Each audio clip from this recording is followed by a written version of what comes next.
Welcome to the Dryline Podcast, OKC's home for thoughtful analysis on its culture and its mercurial weather, sacred sports, and damn fine people.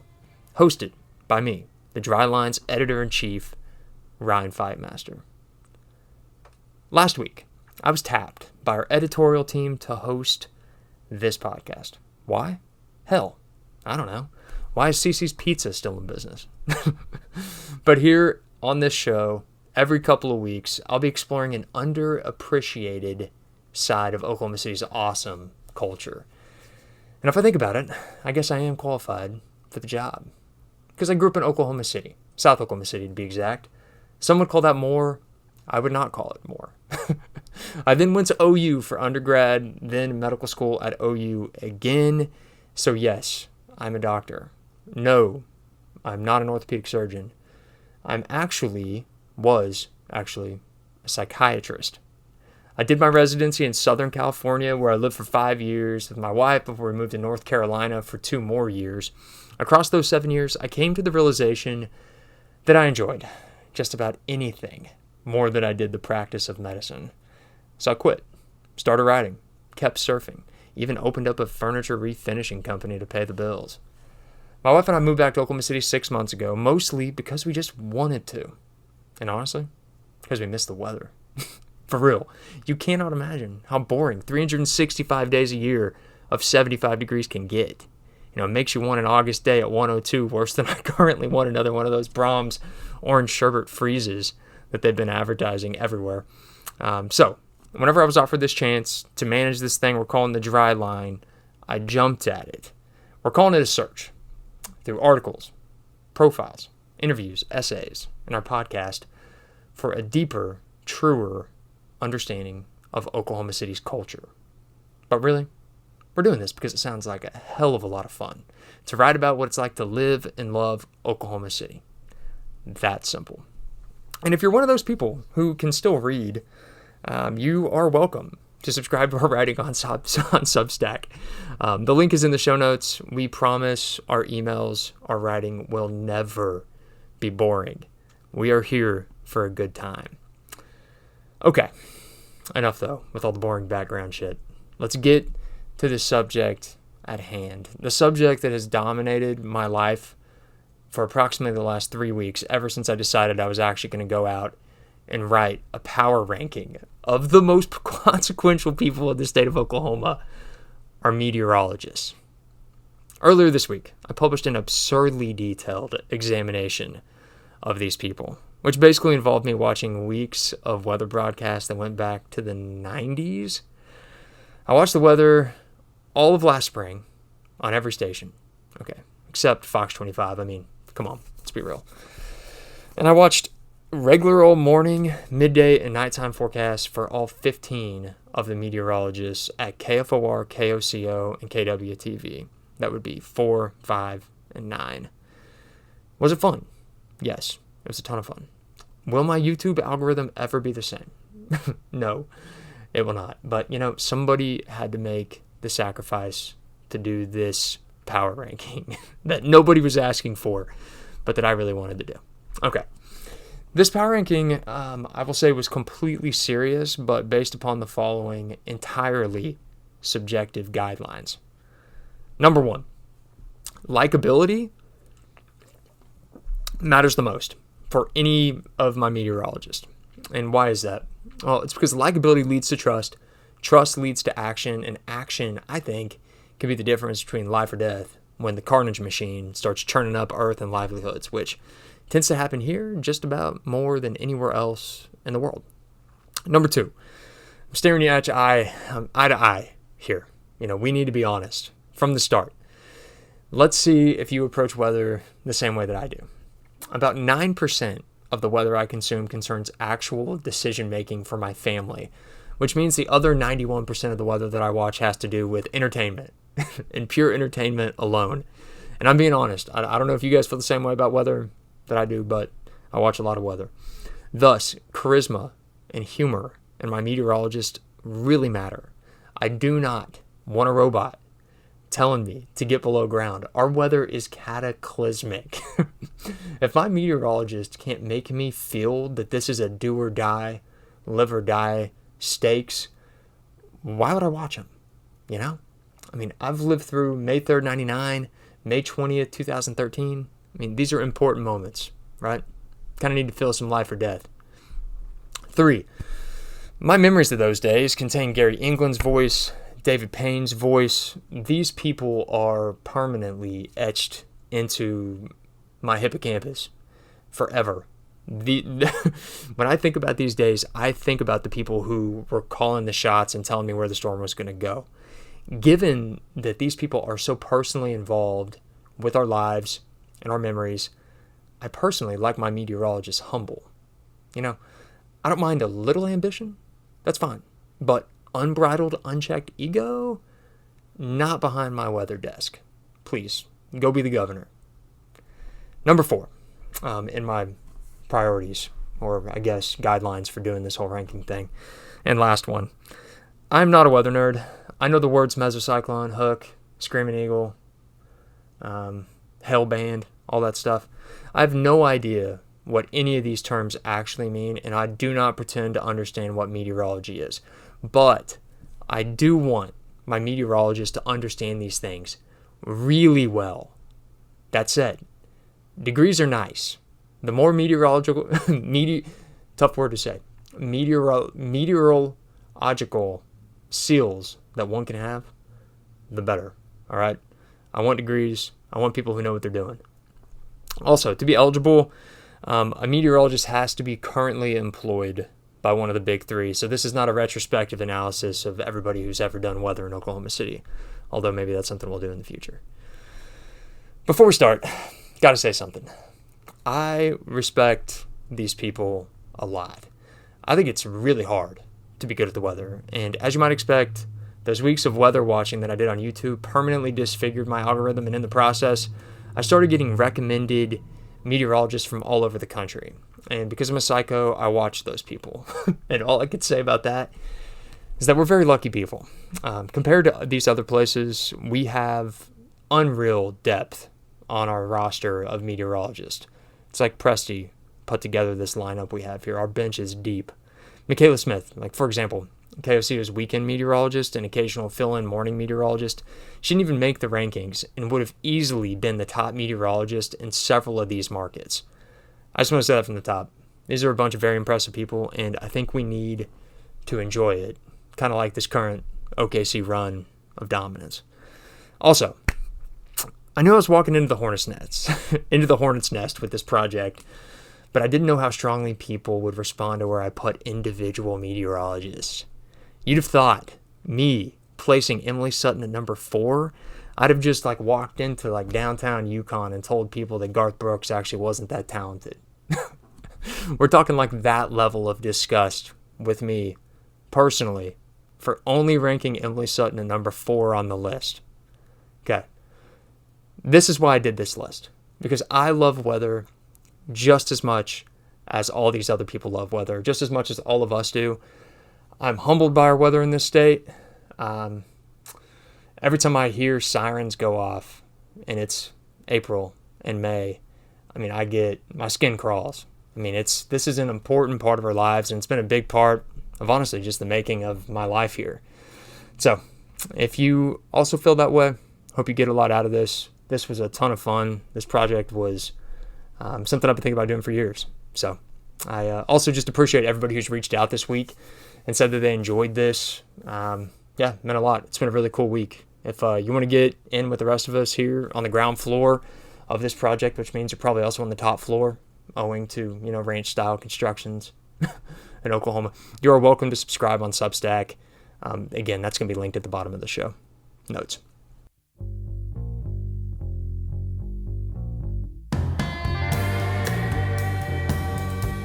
Okay, honorable mentions. I already talked about Michaela Smith. Got to give a shout out to Jed Castles, Aaron Brackett, John Slater, Andrew Adams, Tim Boyd. All these people do good work. Just want to throw those names out there. Watch a lot of their weather. It's excellent, but not everybody could make the top 10.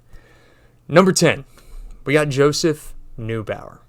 He's KOCO's weekend evening meteorologist. I gotta say, man, I really like Neubauer's game. He's got the weatherman nails the transitions, improvises easily with the anchors, knows his stuff, doesn't flaunt the jargon like a show-off. And I'd say developmentally, he's really benefited from working alongside KOCOs, Michael Armstrong, Condor, Damon Lane. He's got their steadying presence on screen, their focused simplicity in the script writing. His suit and tie combos are classic, like his colleagues. I respect the discipline to refrain and to not draw attention away from the weather like some of the other people on this list do. And because a lot of times, I don't know about you, when I watch a young meteorologist do the weekend weather, I get nervous. Feels like they're getting fed to the green screen sharks. Lots of space up there. Lots of graphics. Lots of radar movement. If they get lost even for a second, I swear, I mean, myself watching them, I feel like I'm about to have a panic attack because I start to see them get behind on the teleprompter, and then you can usually watch them just shrink by the PowerPoint slides. Like, they're getting lost. They're way behind. They're like a slide behind. But not Neubauer. This dude is good and really likable, knows his weather, consummate professional, and honestly seems like a pretty normal-ass person. Yeah, so I could see him just enjoying himself out at like Chicken and Pickle with the boys, watching football, drinking Cowboy Colts. So I really only see one vulnerability, though, in Neubauer's game, and that's his last name. Because in this market, if you hope to be a chief meteorologist, your surname at a maximum can only be 3 syllables, all right?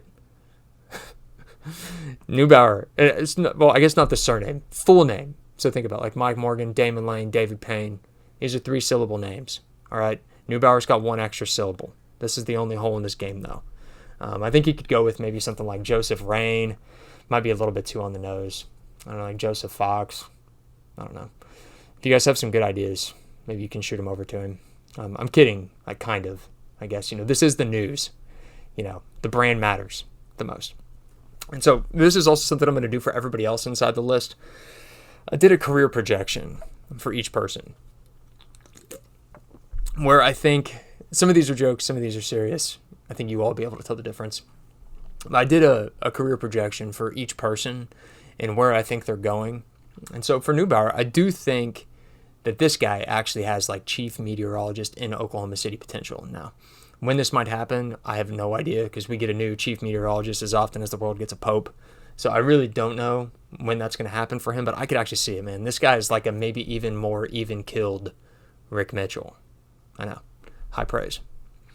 Number 9, Justin Rudisell, KWTV's weekday, middle of the day meteorologist.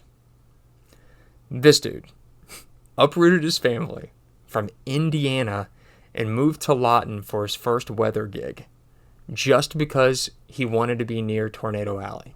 That is commitment, all right? Then he did the weekend weather there in Lawton for 4 years.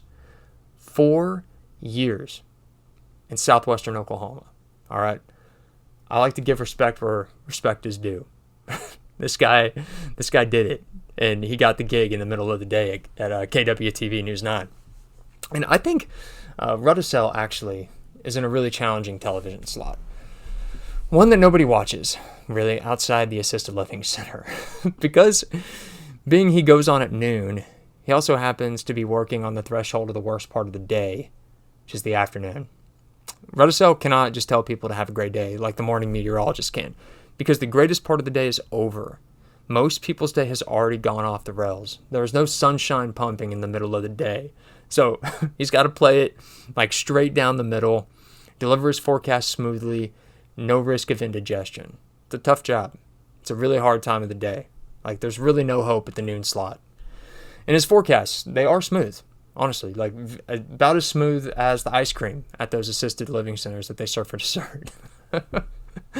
But, man, every so often, he'll go off the rails. He'll go a little Brick Tamland, repeat some words, fumble the handoff from the anchors. And when this happens, it gets awkward. But you know what? Man, to Rudisell's credit, he smiles through it, and so do the anchors because they're all professionals at KWTV. He keeps his cool, and eventually, he gets to the weather. And the whole time, I never really stopped liking the guy. He gives me some like ASMR vibes when I watch him, which I think means that he legitimately cares about us like as the viewers of the weather. So I think that's a good sign. Remember, this guy cares so much about the weather, he moved his family to Lawton, Oklahoma. Rotosell also has the best taste of any weatherman in the region. His dog is literally named Chanel. His tie game is so clean. He sets the lean just right. The dimples are deep. Keeps his hair crisp in that like mid-fade, very like Presti-esque. I think his clear rim glasses are probably the single most audacious fashion choice in the metro. And at the end of the day, the way I see it, in the midday, what you say doesn't matter as much as how you look while you say it, owing to the fact that most of the people watching can't hear what you're actually saying. Rotosell trusts in the fundamentals, though. Just be kind, care about the people, and look like a G. Career projection. All right, this was tough. I don't see him as a chief meteorologist here. For one, he's not crazy enough. For two, he's not Oklahoman enough. And three, I just don't think he's quite smooth enough. He doesn't have that like Mike Morgan, David Payne vibe that can carry the weather on like a boring February night. Many are called, all right, to do weather in Oklahoma, but few were chosen, especially for that chief meteorologist role. But I could see him being the head honcho, like back home in Indianapolis, down the line. Like, I think he's really good. But for now, like, he's got a great gig. He's got the midday slot. He's got it on lock, and I think he's a great fit at KWTV. Number 8, Mike Morgan, chief meteorologist at KFOR. So, I do this thing after a big storm passes through. I'm all jacked up on adrenaline, has to go somewhere, so I go walk around the neighborhood. The dry lines pass through, temps are cooler, and as I pass by my neighbors' homes, I will, occasionally, look through their blinds and at their 60-inch televisions. Don't judge me. I'm not doing it consciously. It's hard not to look at the light, when you're in the dark. I know you do it too. Don't judge me. And more often than not, to my surprise, to my consistent surprise, I will say, after all of these storms, I see Mike Morgan on those televisions. Which brings me to a question. Which is, why are people still watching this guy? Growing up, in my house, we were an NBC house. Seinfeld, ER, Friends. When I was successful in convincing my parents to stay up past my bedtime, my reward was getting to watch one of the Ogles. I can't ever remember which Ogle's on KFOR and which one's on KWTV, but I got to watch Mike Morgan do the weather. So I watched Mike do the weather, tell me about snow risk, tell me about storm risk. I've watched this dude like thousands of times in my life. And I will say this. I have not had one emotionally resonant experience with Mike Morgan. Okay, that might be harsh. Maybe I've probably had some emotionally resonant experiences with the guy. But again, this brings me to an important question. Why are people still watching this guy? I think I'm being generous actually. Maybe a degenerate too, but I'm being generous and compassionate when I call him quirky and corny. The dude wears bedazzled ties. He's not doing it quite as much as he used to, but I think he still sneaks some in there, which I will say, like, that brand, that idea was so weird that it was kind of funny for, like, I don't know, 10 years, right? But it kind of just grown into something, like, really ridiculous, like a grown man would wear rhinestones on his tie on television. I don't know. He's just done it for, like, a little too long. He also kind of reminds me of Jay Leno for some reason. Someone else, NBC guy, too, that I never really connected with. But I do believe Mike does care about Oklahomans, obviously, or he wouldn't drive ratings, wouldn't still be KFOR's chief meteorologist. He's also from Tulsa, so he's an Okie. He's from Tulsa, though. I mean, OKC people know Tulsa people are different. Tulsa people know Oklahoma City people are different. Whatever. But here's the thing, and this is just a guess, all right? I think there's a reason why I don't connect with Mike Morgan, and I think it's because there's a level of self-preoccupation and self-advancement that kind of overpowers his ability to connect with his viewers genuinely. Mike, sorry, I had to do it, is really good at what he does. I mean, he's the best in the business at the green screen. In the article, I linked some of his forecasts from the 90s, and they are like so silky smooth. With a pointer in this dude's hand, he is the best the city has ever had navigating slide to slide, running through the prompts, reading off the teleprompter. He's the best. He's like the smoothest guy in the business. One thing, though, how has KFOR gotten by with using the exact same font on their broadcasts, on their PowerPoint slides for my entire life? 30 years. The font has not changed. Like, you guys know which one I'm talking about. It's like their lead into the weather when they show the high temperatures across the whole state, and Mike like starts and he says, over in Guyman, and he starts out the broadcast and points there, it's 94 in Guyman today, and it was 96 in Tulsa and Alta. Yeah, that chart thing, it still looks the same as it did like 30 years ago, and they're still using the same font. I don't know. I think that's like kind of cool, but also kind of concerning, maybe more concerning. I don't know. But the dude's won 5 Emmys, numerous national awards. So perhaps I'm the one that just doesn't get it. Maybe he's a cultural gem, kind of like Route 66 that one day we'll honor with like these big celebrations. Maybe Mike is just like one of those guys who works really hard at his job for the power, status, and attention it provides. And this isn't necessarily unethical, I suppose, I mean, a lot of people work jobs for money, power, status, including physicians, I might say. But it is a reason why I would choose to watch somebody else for my weather. Career projection. Mike leaves KFOR after a coup from within to plant Emily Sutton on top of the throne circa 2035, then quickly becomes Oklahoma's preeminent car magnate, entering into an ugly, protracted war with Seth Wadley for the I-35 corridor. We can only hope. We can only hope. All right. Number 7, Michael Armstrong, KOCO's field meteorologist. I love this guy. Michael doesn't anchor a weekday or weekend weather slot, but he does fill in admirably from time to time.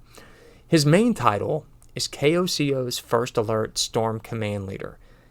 Consequently, Michael Armstrong has the most kick-ass job title in Oklahoma. I'm telling you, I think more kids should want to be storm command leaders when they grow up one day. If this ranking were purely about one's passion for the weather and about one's ability to discuss the weather for the longest amount of time, Armstrong would rank number 1 in these rankings forever. No one can pass this man for the love of the weather. One of my favorite clips is from last January when Armstrong is covering the January blizzard. He's out this is linked in the article, but he's out at a 4-way stop, okay, and Damon Lane is in covering the storm back in studio. Armstrong's interviewing somebody. Armstrong actually gets out and pushes the car off the ice and gets their car going, and he stands there and talks about the weather for 10 minutes straight, and Damon is just laughing in the studio. Damon thinks it's hilarious. He's like, it's 5 degrees outside, Michael. This is what I'm thinking Damon's thinking. It's 5 degrees outside, man. What are you doing outside talking about the weather for 10 minutes? We know it's slick at the intersections, but I think that is actually the dynamic between these two guys that's so great. Armstrong gets wound up and excited, and Lane obviously wants to keep the coverage on the tracks, but also obviously appreciates this guy's passion so much. Armstrong, as a storm chaser, I will say, is so impressive because he's a dual threat quarterback. He tracks, shoots, and play-by-plays the storm just as well as any other storm chaser in the state. But the reason he's so good is his ability to translate what he sees into what it means, in the moment, simultaneously. He's a well-trained, degreed, sealed meteorologist that is in the storm, and that's way different than what other. Well, I mean, I guess Emily Sutton has done that before for KFOR. David Payne used to do that for KFOR and KWTV, but I think he's just really good in the field. He can, though, at times, in kind of like a David Payne kind of way, in the middle of a chase, run really hot under the collar and get a little panicky. But over the last few years, I think he's become more composed in those higher energy moments, and I think he's actually become more relatable with the audience because of it. And I think he's also led to Damon having to cut him off a lot less in the last few years. When people say that Damon Lane is their favorite OKC meteorologist, and I hear people say this so often that I'm pretty surprised when Lane is not somebody's favorite meteorologist, I think Michael Armstrong deserves his share of the credit. All of his passionate interjections and monologues about weather are the supply of the energy that Lane has become so beloved for being a calming presence inside. So I just think them as a pair, they're awesome. Career projection. Michael Armstrong, that guy, he could be the Weather Channel's Storm Command leader. I think he's that good. I think he'd be great in that role. Number 6. Megan Gold, KWTV, fill-in meteorologist. News 9, I will say, gets local TV and ratings like the Republican Party gets elections. If the goal is to win the election, then every dollar should be spent on winning the election, no matter how ruthless the tactics have to be. News 9's studio is ridiculous. It is so nice. Their technology seems like NASA level shit, and their people are usually blindingly attractive. This is all for ratings. And Megan Gold is yet another one of those Machiavellian arrows slung by KWTV at the ratings target. And her resume is amazing. It reads like an AI-generated candidate for Griffin Media. She's from Edmond. She was a Pi Phi at OU, where she studied meteorology and broadcast journalism. More on that in a second. And she's a former Miss Oklahoma. For real. For real. I mean, how KWTV is that? Her voice is lyrical and at the same time, I think, engaging, activating, while possessing that same like particular accent, brand, side of the mouth, Kristen Chenoweth twang that News 9 also covets.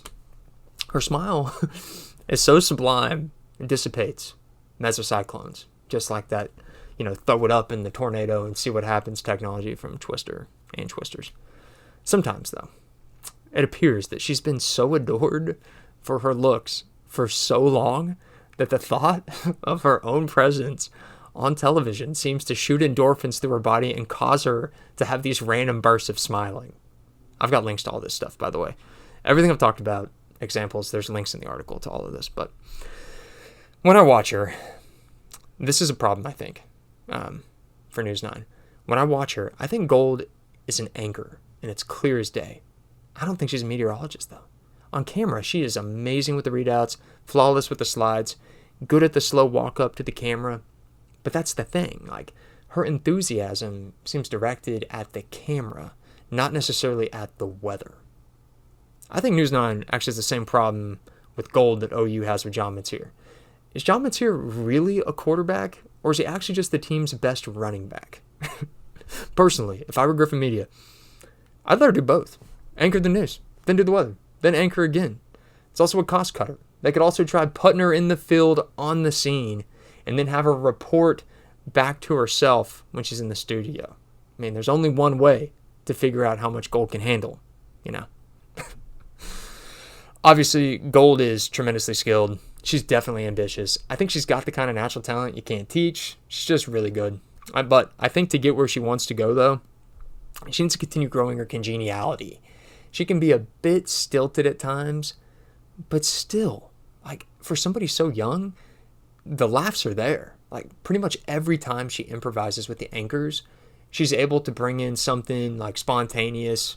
So, I don't know, man. She's really good with the morning weather when she's given the chance. Okay, hold on. I saw this last week. I didn't put this in the article, but I thought this was kind of controversial. A little bit of tea. So, obviously, Lacey Swope is a dog. She is a legit meteorologist. We're going to talk about her in a second. But I was driving up Broadway Extension, and I saw a News 9 ad for the morning weather, and it didn't just have Lacey Swope on the ad. It has Megan Gold and Lacey Swope now. I don't know. I think there's some stuff brewing long term. I don't know how it's all going to work out, but I have no doubts that eventually Gold's likability is eventually going to catch up to her virality, because I think News 9 has a star at backup quarterback. Career projection. Anchor and meteorologist for Fox and Friends. All right, number 5, Jonathan Condor, KOCO's weekday morning meteorologist. Condor is one hell of a prolific producer of content. I mean, this guy mans like KOC's morning weather, does a daily what to wear segment for YouTube and for like the mid-morning show. Podcasts frequently. He's always doing some kind of like weather, like teach me about the weather thing that they publish to onto YouTube and podcasts. He also does this amazing during like severe storm season timeline breakdown of when the storm's going to actually show up and what the chances are. I think Condor, when you take a look back, you take a step back and look at his game, I think he's kind of like Shea. There's like no one thing about this guy that's distinguishing, but he's really, really, really good at getting to his spots and executing the fundamentals. Of the Metro's meteorologists, I think Condor is probably the best at keeping the audience's needs front of mind, then given to us only the useful information about the weather. He does a terrific job of not overusing the jargon just to sound like he's an expert in his field. You know what I'm saying? He gets to like, what should you wear today? A breathable t-shirt. He'll actually tell you, like, if you're poolside, wear this, wear that at 10 a.m. and 2 p.m. It's a lot of detail, but I guess there's some people out there that need to be told what to wear in Oklahoma in August. He'll tell you, like, what's the actual risk OKC gets a tornado tonight. And if it's not high, he will tell you it is, like, not high. And he'll tell you, like, when is the storm going to hit? If it's going to be through the metro before 5 o'clock, he's like, dude, don't watch. Like, actually go live your life, you know? Don't waste your primetime evening experience watching weather that's not going to turn into anything but rain and maybe a little bit of hail. I will also say, Condor, he hedges the least. He tells you what's going to happen. There's a video I linked in the article where he actually tells us not to watch the weather into primetime. I don't know, man. He sacrifices ratings, and again, you get the trustability part. Okay, sidebar. If I'm ever stuck at the DMV off I-240 again for like 3 hours, you know, cut off from civilization, desperate for an experience that's humane, I will happily small talk next to me with every single one of KOCO's meteorologists. Lane, Condor, Armstrong, Neubauer, Smith. Bunch of normal-ass people. Just, in your mind, though. In your mind. Think about trying to sit there at the DMV with KFOR's meteorologists. All right, okay, that's being mean. It's being mean. All right, so career projection for Condor. I don't think we're really that far away from this happening, so just try to follow along, ignore all the unethical stuff. I think Jonathan Condor is the Kirk Herbstreit of Oklahoma City's weather. And the next time that the National Weather Service issues a particularly dangerous situation day for the Metro, the network should join forces and host a college game day-like show that runs all day. I want an Ogle in Reese Davis' spot. I want Eddie Radosevich in the McAfee slot. I want Jed Castles as Corso. I want Jonathan Condor as Kirk Herbstreit. Bring on Reba as the guest tornado path picker. Get Carrie Underwood, perform like Blown Away or something as the sun sets. Just imagine the ratings. But for real, same as for Rotocell, I think Condor could be a chief meteorologist, but I'm not sure where. I mean, maybe KOCO one day if Lane were to step away. Just does he have that star power magnetism to him? I don't know. He's their prototype. I just wonder if he's on that level or if he would be a chief meteorologist somewhere where weather isn't people's lives and a religion like it is here in Oklahoma. I don't know. We'll see. I like the guy a lot, though. Condor's awesome. Number 4, Emily Sutton, KFOR's morning meteorologist and storm chaser. I gotta say this first. To criticize Emily at all feels like a crime against humanity. And for that, I'm very sorry. My criticism in this article of Emily Sutton made a lot of people genuinely upset. And I just gotta say, I love Emily too, but I felt I could not talk about the elephant in the room with her, which is this. KFOR, intentionally, it seems, to me, places Emily Sutton in these bizarre situations all the time. Emily is a genuinely She's a genuinely awesome person. So I think these eccentrically produced segments like kind of always work because of that. But then again, they also kind of don't ever work because too often when I'm watching News 4, I find myself asking, what was that? Why are they making Emily look up at a drone from the middle of Douglas Park and explain QLCS tornadoes through like a bunch of these Microsoft Word graphic smart art images and graphics? Emily Sutton wrote out the May 2013 El Reno tornado on air. She's the only meteorologist in Oklahoma City with both of the seals. She has been profiled by both the New York Times and the New Yorker. Emily is the most interesting meteorologist alive, which, again, causes me to ask a big question. It seems like all we do is ask questions about KFOR. How is Emily Sutton not a chief meteorologist yet? And this is the part that got me in trouble with some people. We're now into the elephant in the room part. Okay, taking a deep breath. So, if I really think about Emily's career arc, I don't want to let my mind go here, but just this once, I'm letting it go here. To when she first started doing the mornings on KFOR, when I think she moved here from Missouri, and she'd always wanted to be a weather person. She was so charming and whatever congeniality, right, that we talked about with Gold that might be missing. It's like Sutton's had that from the jump. Like, she is like the beloved daughter of Oklahoma City, right? The beloved adopted daughter of Oklahoma City. But I must say, if she hasn't advanced past that morning role to this point, there has to be a reason. And I think that reason is that there's a decent chance that all of the strange segments that happen are actually Emily's ideas and not KFOR's ideas. And you know what? I can live with that. I'm okay with that. The mainstream masses might not be ready yet for Emily's unflinching vulnerability and sense of self every night. And I think it's wrong of me, maybe you've thought it too, to ask Emily to be Fassler Hall when she is clearly the powerhouse. While not as popular of a bar, sure, the powerhouse is a much better place to hang out. It's infinitely more cultured, always more intriguing. Now, does something happen at the powerhouse that usually makes me feel like a little bit uncomfortable, makes me think about calling the police, just about every time I go there? Yeah, it does. But I don't know what I'd do if the powerhouse didn't exist, and I really don't know what I'd do if Emily wasn't being Emily in whatever slot she gets to do the weather in over at KFOR. I love her, but I'm just throwing a hypothesis out there for why she's not a chief meteorologist yet.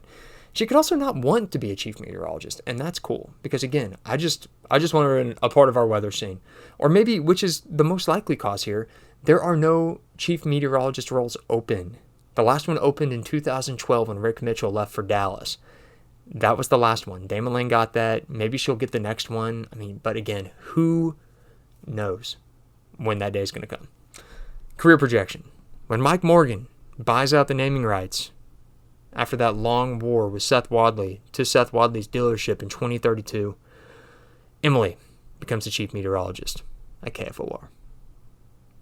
Number 3, Lacey Swope, KWTV's morning meteorologist. Check off her News 9 resume bullet points with me. She's an Okie, small town roots in Kiefer. She's a University of Oklahoma meteorology grad. She's a lover of all things Oklahoma, rodeoing, camping, fishing. She actually did a forecast from a bass boat last week in the morning at Lake Arcadia, which I thought that was pretty badass. And she has that Kristen Chenoweth accent thing that KWTV loves. Earlier, we discussed how Lane and Armstrong complement each other. And I think Payne and Swope's pairing is actually more effective because they aren't as complementary. All right, let me explain. So Swope is really comfortable deferring to Payne in the heat of the moment, less so than Armstrong is for Lane whenever he overtalks Lane. And Swope also clears out space really well for Payne to cook and shrill and panic the populace up into a froth. This has been well documented.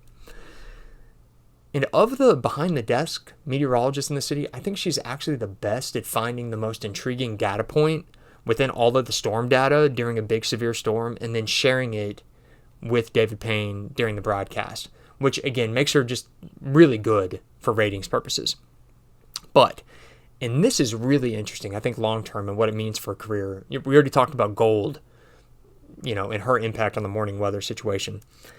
I get the sense that Lacey Swope sometimes is the leader of the KWTV weather operation.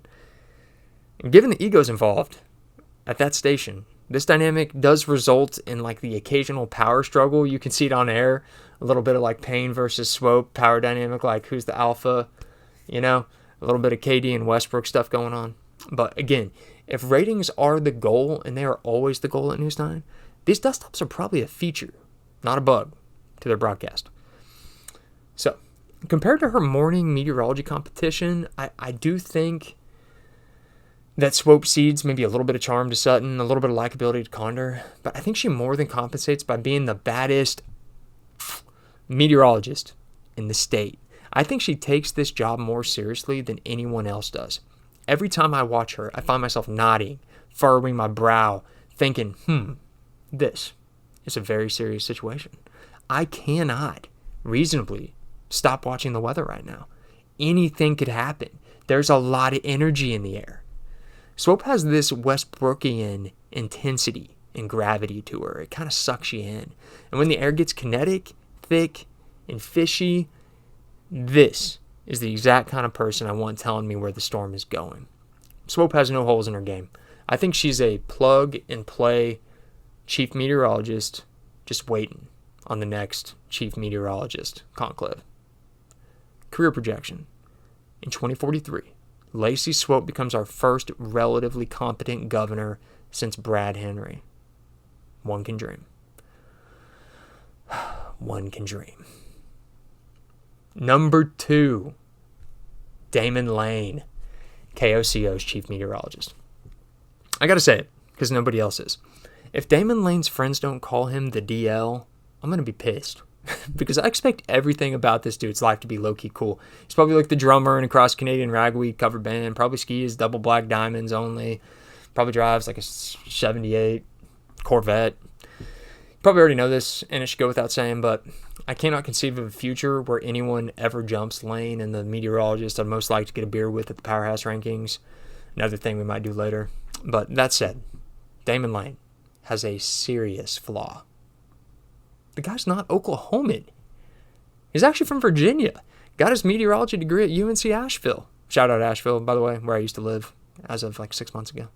But Lane also has no twang. These are serious limitations in this market. All right, we've already talked about how KWTV targets the accent.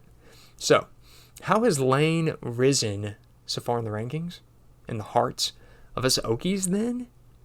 By living in Tornado Alley, Moore, Oklahoma.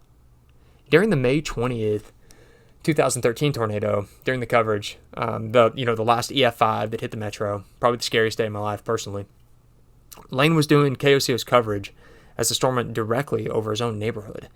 His wife and children were there in the storm shelter, riding it out as he was on air, listening to him. Their house didn't end up having significant damage as far as I can remember, but I think portions of their neighborhood were wiped clean off the foundation like a block away from their house. So again, there's no way Lane could have known this in the moment. I linked a video in the article of him talking about the day 10 years after the fact. And God, if you don't tear up watching that video, I don't know what you're doing with your life.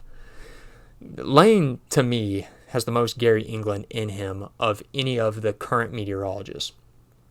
Gary was the best because he cared deeply about the people first and was willing to sacrifice ratings for long-term trust. And that was Gary England's long-term competitive advantage. And I think that's the playbook that KOCO has been operating out of really ever since England retired. In the long shadow that is KWTV's growing theatricality with the weather, I think KOCO has thrived in becoming Oklahoma City's home for reasonable people, giving them reasonable information about the weather. And as long as News 9 keeps displaying Enviro Dispose ads during their coverage, and as long as News 4 keeps displaying Salazar roofing ads during the coverage, I expect KOC's strategy of being this reasonable offering for everybody else. And along, the only thing they actually, this is another sidebar, the only thing they put up on their weather screens whenever it's a big severe storm day is their weather rate certification, meaning they have the most accurate forecast in the metro. Hey, actions tell a lot about a TV station.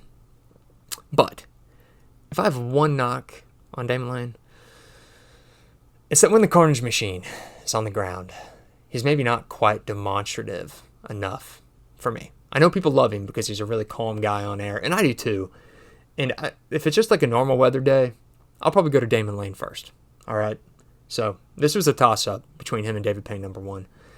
But when it's one of those days, a particularly dangerous situation day, I like a little crazy in my meteorologist.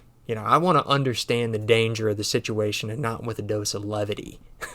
I want my systolic blood pressure above 160 as I'm panicking, not walking toward the storm shelter. But in this life, we can't expect to get everything. We must grant these meteorological gods the grace we wish to receive ourselves, and we must pray that Dallas doesn't come for the DL2. Career projection. In 2040, Lane retires from KOCO and leads the Moore Lions to their first state championship in football.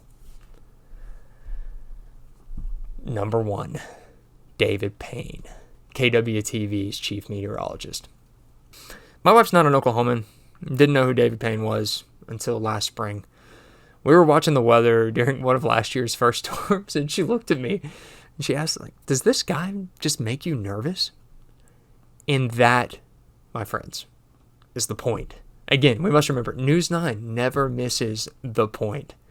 People watch the weather to see if they're in the line of the storm. Sure. But most of us watch the weather to feel something. And David Payne is the Michael Jordan of making people feel something. And he gets a ton of shit. And most of it's earned. This guy is happy to breathe life into a thunderstorm long after it's pronounced dead. But still, despite his propensity to wail and squeal, I just simply like the dude.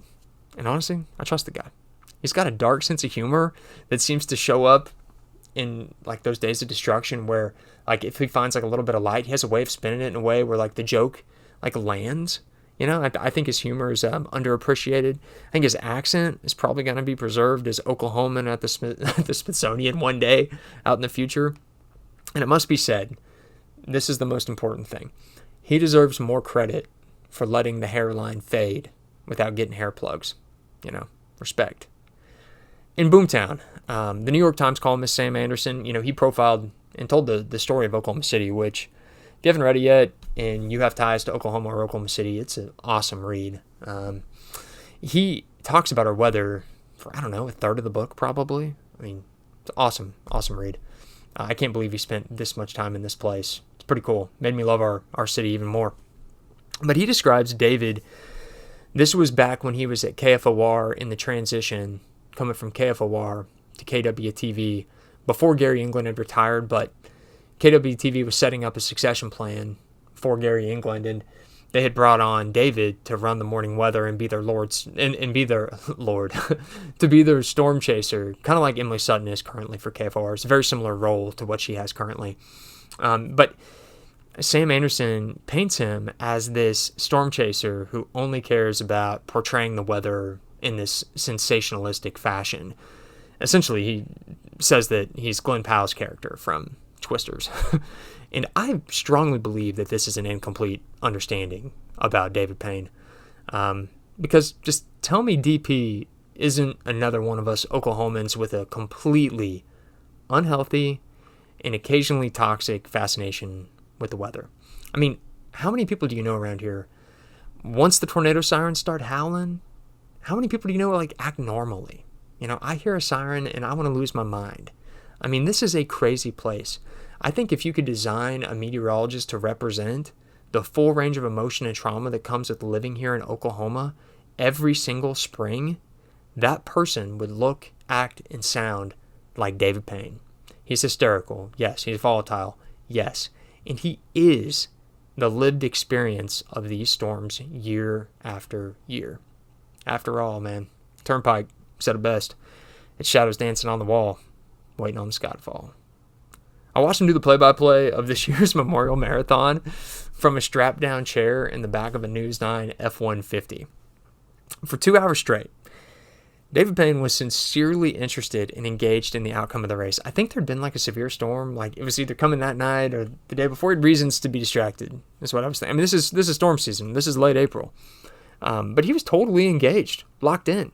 It reminded me of when he used to man the morning weather for KFOR during my childhood, when he'd make me laugh at these jokes while I was eating my frosted mini wheats before school. And I think that's what makes him so unique is, this is actually a sidebar too. So I was talking to my uncle back in the spring, and my uncle's a pretty critical guy. His high standards, think I've received like 3 compliments from my uncle in my life. And when I'm having a bad day, I think about one of these compliments. I mean, these have this kind of effect on a person. And I was telling him that David Payne was kind of driving me crazy during one of the broadcasts, And my uncle was like, I don't think David Payne's that bad. I was like, really? What do you mean? You're like the first person that hasn't said that David Payne cries like a girl on the air, I feel like that's like a very common refrain here in the city. But he was like, yeah, whenever I was in college at OU, we were a part of some of the same organizations, and he was one of the like nicest, funniest people, down to earth. Like he was like life of the party at OU in college. Always made people laugh. He was like, I think he's still kind of the same guy, and I've always liked him. And given this came from my uncle, this shifted my opinion a little bit.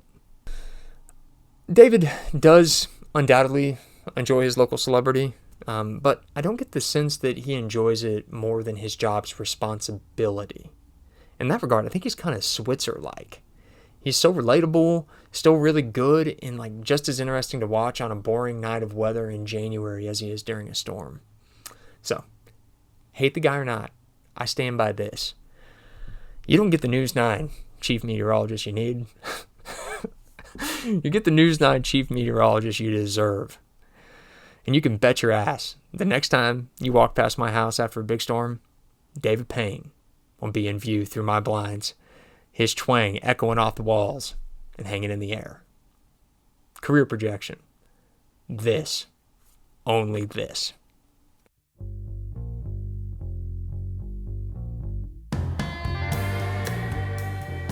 If you enjoyed this podcast today, we have more coming. We got the State Fair coming up. We got football in Oklahoma coming up. We're going to take a look at the food scene. We're going to profile some really interesting people that I think need more attention inside this city. And we hope you stick around. So feel free to subscribe to the Dryline Podcast. Anywhere you listen to podcasts, you can also catch all of our writing on Substack. That link is in the show notes below. We're also everywhere on social media at the Dryline. Until the next one, we'll expect to see you at the powerhouse. Oklahoma, where the wind comes sweeping down the plains. Oh, God.